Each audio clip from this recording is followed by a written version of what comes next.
Stars shining bright above you. Night breezes seem to whisper, I love you. Birds singing in the sycamore tree. Dream a little dream of me. How's it going, guys? It's me, Countess, and I hope this video finds you well wherever you are out in the world. Today, we're going to take a look at the design concepts for the Sgt. Pepper's Lonely Hearts Club Band album.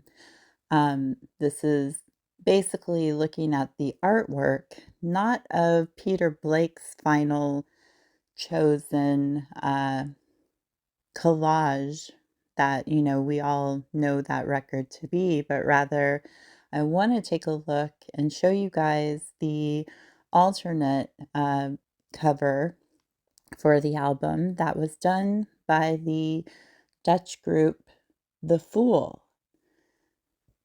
This was Marguerite Kroger and Simon Postuma, their collaboration and their group of artists that designed a lot of different album covers for major bands in the 60s. They did a lot of different propaganda pieces.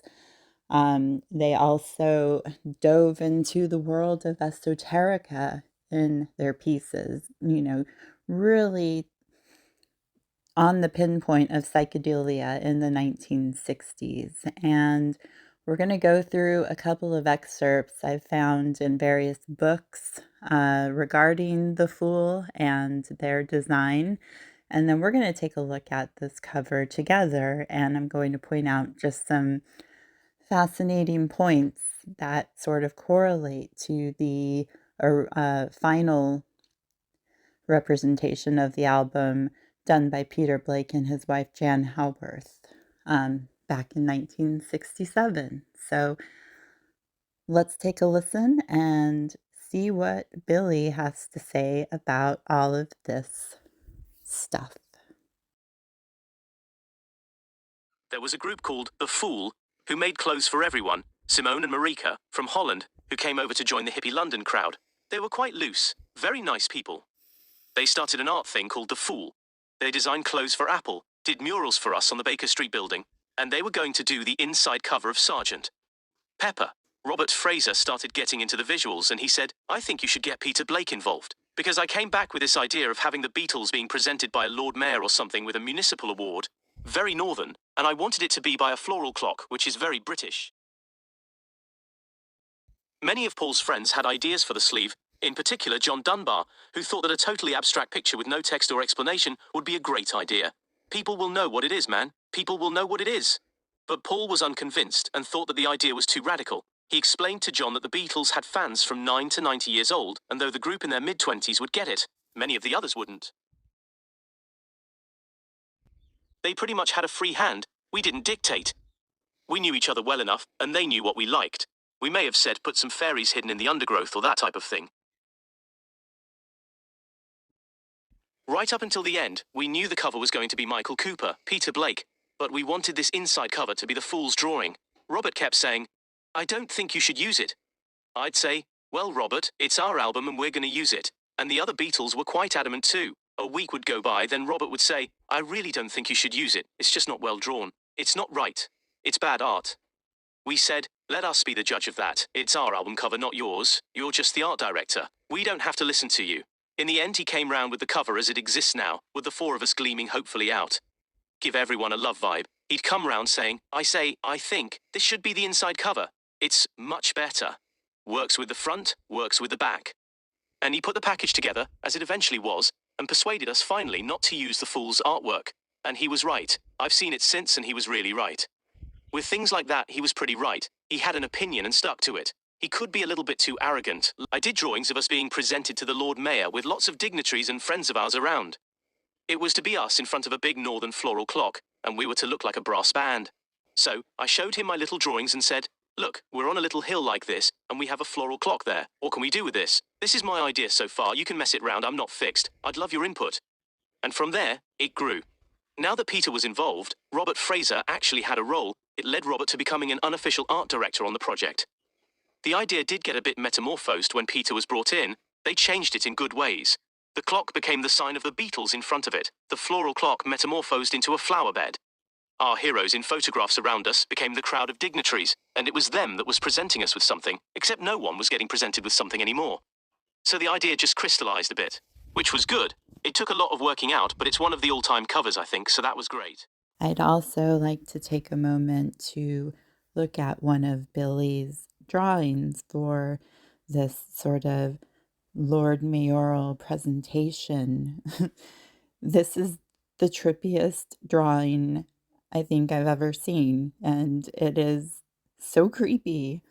You know, we have the Sergeant Pepper's Lonely Hearts Club Band, right? And then we've got a Billy-esque head spewing with the word spew next to it, spewing out this Sergeant Pepper alter ego or something, you know? And then I mean, I think that that's what this would represent is them, you know, getting rid of their egos and becoming these new individuals as this band Sergeant Pepper's, right? But it's very symbolic in terms of Bill and his transformation into Paul, and this being the, you know, sort of debut album for all of this to come to light. I also discovered that the character Joe Upgrave was actually a real artist. He's an artist who was friends with Peter Blake's wife of the time, Jan Howarth. Um, he, I guess, painted outfits for her mother and her, and she commissioned Joe to paint the drum skins. There were two different versions of the drum skin, and he was paid £25 for that work. And this goes back to other PID clues that are linked to this album. You know, a lot of people speculate that Joe Upgrave was like a shorthand version for epitaph and grave, you know, another sort of linking to the mysterious grave on the album cover of Sgt. Pepper's. But in fact, he was an actual artist. So I want to take a look at this painting done by the Fool. I'll let you guys take a look at it, kind of sink in all the different colors coming at us, all the different esoteric symbols that are coming through.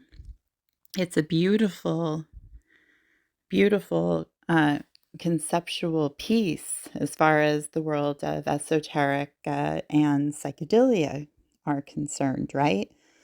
But it's a little bit too out there. But we will notice there is a grave in this one, just like the grave that all the four Beatles stand over with, you know, the Beatles being spelt out in the flowers and whatnot. Well, this one has a grave-like area as well. We also see three prominent birds in the picture. We have a beautiful macaw parrot on the left. We have a peacock just sort of in the middle of the picture, kind of to the left on the grave. And then we have Mr. Wise Old Owl standing at the top of the grave on the right-hand side. These birds screamed messages to me just looking at it. You know, the parrots in occult lore and whatnot, parrots represent communication, they represent self-expression, the power of truth, wisdom. They're messengers. All birds are considered messengers of the divine in some way. They are considered to be oracles, mimics, and they are known for their adaptability. Parrots can also represent the Hindu goddess of love, Kama. Very interesting there. Then we move to the peacock. Well, peacocks are just like the most esoteric bird ever, They represent beauty, royalty, immortality, spiritual awakening, transformation, spiritual liberation. The eyes on the feathers can represent the eye of God. Okay. They're all about a, beautiful transformation happening. Also, they can be a representation for the Hindu goddess Lakshmi, which is interesting because we have a Lakshmi on the front of Sergeant Pepper's Lonely Hearts Club Band, the one done by Peter Blake and Jan Howarth. And so that's very interesting, those correlations.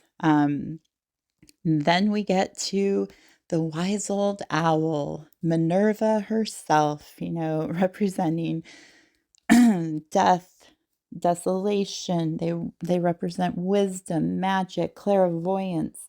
They travel to the astral planes. They represent transformation again. They're guardians of esoteric knowledge. And the wise old owl can be likened to the goddess of wisdom, Minerva, or the Greek goddess Athena, who is the goddess of war. She rode into battle with an owl on her back. Just very interesting representations, right? We're talking about a spiritual transformation, and these birds are here to represent the transformation that's happening. So with the birds, we have kind of by the macaw parrots in the background, this sort of aquatic looking mermaid fairy kind of creature in the middle of the pond, pouring water onto a lotus flower. This just makes me think of, the Star Tarot card. I think of Crowley's version of the Star Tarot card and it representing the goddess Nuit as the water pourer, the bringer of the Aquarian age, the Aquarius card. So it's a very beautiful representation of it. We look in the background, right? There is a mountain, a tower, an almost obelisk-looking structure with the sun. Is the sun going up or is it going down? That's kind of, again, we have themes of duality here in juxtaposition. In the right, the divine sparks, we have this cosmic egg-like, structure with all of these orbs coming out of it. And then we have another sort of blank cosmic egg on the left. These are all just like bleeding into this lush, Garden of Eden type scene that is very, very psychedelic, but it's these themes that did come into the Peter Blake collage that strike me the most. The ode and homage to the great gods and goddesses of history. The grave is what really sticks out to me. It's almost as if somebody in their original concept, besides being in front of a floral clock, directed both the Fool and Peter Blake to come up with some sort of grave-like, structure on the album representing the death of the old Beatles into this new band, Sergeant Pepper's. All spearheaded by the one and only Billy Pepper of the Pepper Pots, right? So I just wanted to appreciate this work of art. Robert Fraser didn't like it. He said that it wasn't considered fine art. I beg to differ. I think that it is very rich and very beautiful, and if you study it long enough, just kind of start to notice the themes and emotions it evokes inside of you. I get totally excited because of the symbolism that it represents, and it does correlate with the final product of the Sgt. Pepper's Lonely Hearts Club Band album. And I just find that fascinating, and I wanted to highlight it. I really, really loved learning about The Fool and their place in Beatles history. I think that they contributed a lot to the aesthetic of the time, not just with the Beatles, but with all of the underground artists and, you know, theaters at the time and all the different happenings that were going on. They had their finger on the pulse and were sort of setting up this swinging London kind of aesthetic through their wardrobes, through their paintings, through their, just collaborating with all of these brilliant artists at the time.